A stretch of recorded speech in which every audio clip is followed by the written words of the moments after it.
it's Andrew from Huzar Reiki and Readings here. So I've been getting a lot of questions about Reiki for animals and pets, and instead of just doing a frequently asked questions post or something like that, I decided to make a video with a couple of volunteers to help go over what happens in a Reiki session for animals and pets and kind of what it is. If you have any other questions or anything, feel free to comment on this video or message me directly. So here is my first participant, Mr. Riley. I'm sure you're well aware that I do have two dogs, Charlie and Riley. There's Charlie now. They're both roaming out here in the porch. As you can see, they're now on the Reiki table. They do have one of their favorite blankies to help make them comfortable and warm because it can get a little chilly out here. But they're going to help me demonstrate and talk about Reiki sessions on animals. So, the first thing I want to just reiterate, and I do this before any Reiki session for an animal or a human, just like people, Reiki does not replace medical care and medicine. It works side by side and works with medicine and doctors and their advice. So, for instance, God forbid, if I was working with an animal that had cancer, Reiki should not be used or thought of to cure the cancer or the illness or the disease, but Reiki can ease any pain and it can help lessen the side effects of any medications the animal might be on. So, like I said, if you or your animal is getting a Reiki session and you do take medicine or you're working with a doctor, you can definitely get Reiki to help you, and it can help other things, but it is not meant to replace that medicine or medical advice. So I just want to get that out there right at the beginning. So first, I want to go over the chakras real quick, because one of the questions I got a lot of was, do animals have the same chakras? And they do. And they're pretty much the same alignment as they would be in a human. So at the base, we'll start from the base and work our way up. They've got the root chakra, which would be right here at the base of Charlie and the base of Riley. Then there is the Sacral Chakra, which in humans is located right around the navel. In animals, it's just above the root chakra. So it'd be about right here, right here. If they were on their bellies, it'd be right around the same area. I apologize, Charlie is being a little today. He's trying to chime in. Next up is the... Do you want to take over? The Solar Plexus chakra, which is right around here, right in their mid-body area. And this would be the same thing, same sort of layout, regardless of the animal. Okay, I'm coming over here. Regardless of the animal, if it's a dog, if it's a cat, if it's a horse, a cow, other livestock like a goat, they're in the same general layouts. Same thing with birds. I know birds are smaller, but it would be the same sort of layout as it is here. Next, after the Sacral Chakra, is the Heart Chakra. Which, if you've done my daily readings or anything like that, you know the Heart Chakra is probably my favorite chakra, and the chakra that I say is always most important. And with the animals, it is located right about center of their chest or right around up here for working on it. So, right down here, right up here. Okay. And that's the middle chakra, just like in people. They have the three lower ones, the root, sacral, and solar plexus we just went over. They've got the heart chakra, and then they also have the upper three chakras. So, next up is the throat chakra, which, just as the name implies, would be right here, or at the back of the neck. Right here is where that would get worked on. One of Riley's favorite places to get rubs and lovin's. After that is the third eye chakra. Now this is where, just because of the animal's physiology and anatomy and their bodies, the next two chakras are a little out of place as compared to humans, just in the order that you would work on them. So the third eye is, just like in people, located right between the eyes here. So normally when working on a person, it goes throat, third eye, crown.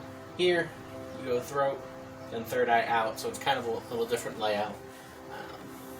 But that would be right there. And then lastly, right up here, is the crown chakra. So like I said, the same 7 chakras as people have. All animals have them, so pets, livestock, all animals and people have these energy centers. The only difference that's kind of disputed is with people. A lot of work can be done with what's called the 8th chakra, the soul chakra, or the spirit chakra. With animals, it's present, but it's usually not as active as in people. So it's not usually a chakra that gets worked on too much, as I would with a person. I make sure to always hit the 8th chakra. So now I'm going to go over what each chakra kind of deals with here. I'm going to start off with the root chakra. And as far as body parts, the root chakra deals with the kidneys and adrenal glands, but as far as like emotions and feelings for a dog, the root chakra is what impacts fear in animals, their connection to the physical world, just like it would with people. The root chakra connects us to the physical realm, but it also deals with their survival. Their survival instincts would be all down here. So if I'm working with an animal that seems to be a little more fearful than normal, or seems to be exhibiting too many survival characteristics, like eating things that they're not supposed to and they don't have to. If I let Riley and Charlie out every time and they went full-on commando out there, or wild dog, then I would know the root chakra might be a little unbalanced. The sacral chakra has to do with reproductive organs, the blood system, the immune system, lymph nodes, but it also deals with the animal's self-esteem, their playfulness, obsession, jealousy, and low energy. So with these two, as you can tell, Riley has been sitting calm, sitting still for the most part this entire time so far. Charlie has been up and running, moving around. He's looking out the window right now. So that's kind of indicating that the sacral chakra is vibrating at different frequencies for both of them. The one thing I like to point out here is neither one is imbalanced, or that doesn't show an imbalance. That just means they have different vibrations going around that chakra. So the fact that Riley is a little more low energy than Charlie isn't necessarily bad, or means that his chakra is out of whack compared to Charlie's. Just means different vibrations going on there. Now, is what would mean that chakra is unbalanced, either overactive or underactive, is if their energy is vastly different or completely opposite from what it normally is. So like if Charlie, like I said, moves around a lot, runs around a lot, if all of a sudden for a few days he was just totally lethargic, not moving, didn't want to do anything at all, that would tell me that his chakra might be underperforming. And same thing for Riley. If for a few days he was fidgety, moving around a lot, couldn't sit still, couldn't lay down, anything like that, that would mean his is overactive. And same thing for like jealousy and obsession. If all of a sudden one of them became or exhibiting more jealousy than normal over treats or toys or people, then that would just mean something's a little off with the sacral chakra. Next up, the solar plexus. And this one has to do with their digestion system, but it also deals with anger, dominance, and submissiveness. So both of these dogs, Charlie and Riley here, are pretty chill. Sorry, I'll come closer so I can pet you again. The only time they ever exhibit any like real dominance or even anger is when they think like their bone is getting stolen or their spot's being taken, things like that, but it's not too often. If all of a sudden Riley was just angry, growling, snipping at everyone for no apparent reason, it could mean that the chakra is a little off. If all of a sudden Charlie is acting dominant towards everyone, or even our cat Scooby, other animals that like we'd see on like a walk, or anyone that comes over the house, if it seems like he's trying to dominate them, or even just he seems more submissive, he's immediately rolling over, then that could also mean the chakra's out of whack. One thing to keep notice of too, especially with bigger animals, livestock, and other like farm animals, larger animals, cows, horses, things like that, goats, you know the animal, so you can tell what would be anger for them, or more dominance, or more submissiveness. So don't try to compare it to like what I'm saying here with these two, or even like results on like the internet. You know your animal, so kind of keep that in mind when deciding if they're a little more angry or dominant than normal. What's up here? Been sitting for a while, huh? Good try. Sometimes you gotta brag. Next is the Heart Chakra, which, like in people, deals with the heart, deals with their lungs, and just like in humans, it deals with love and relationships for animals. So, obviously, relationships and loves towards, dogs that they would mate with, things like that, their brotherly relationship, but also their relationship with other humans, like Scooby, our cat, and people, like me and Megan, and our friends, deals with the love that they have for humans as well. And that is important to keep in mind, especially when it comes to performing Reiki on an animal. When I'm talking with their owner or their human, it is,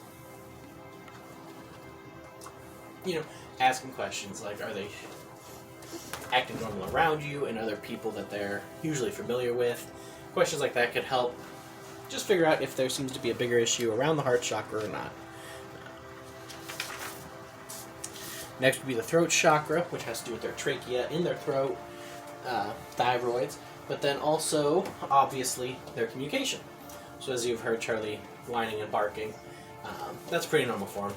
I'm pretty sure he just wants to try talking to us, and he also likes to alert us of anyone he doesn't trust walking by, which is everyone. Riley will alert us to kind of a similar thing, but also if there is a dog within a 3-mile radius. So those are kind of normal behaviors for them. If they were being more barky than usual, or less barky, that might show that the throat chakra could be out of balance. Again, that comes down to knowing your animal, how they communicate with you, and if they're communicating normally like they should. The third eye chakra here, yeah, you like this spot, has to deal with their fear and intuition, their purpose, and trust in the flow of things, which sounds really weird for an animal, but they do sense those things. Obviously, they have fear. Riley doesn't get afraid of much often at all. Loud noises, fireworks, things like that, rain. Ooh, you okay, Troy? You want to try that again? Come on. You want to try getting up there again?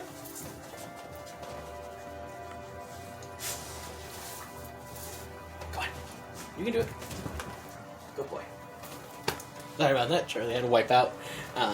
They always deal with fear. Charlie is terrified of loud noises and fireworks, things like that. And Riley is not, so that's one thing I know that's a little different than each of them. But then, as far as, trust in the flow of things, they've got our schedules pretty mapped out pretty well. They know usually when I gotta go to work. They know if it's nice out, they're going for a stroll. They know when Megan's getting home. They know when we eat, they're eating right after that. So they do know the flow of things, normal things. If they're acting out against like their normal schedules or what they do understand, then that could signify that there is an issue with their trust in the flow of how things are going.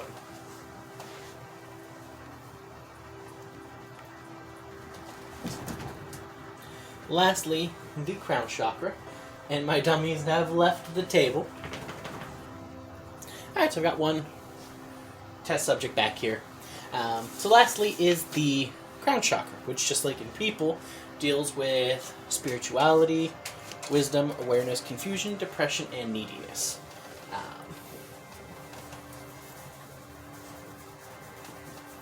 Pretty self-explanatory. Again, you know your animal. If they're exhibiting more neediness than usual, or any sort of depression, like when they come into a new situation, and dealing with a new situation, they might come into some confusion and depression. Reiki can definitely help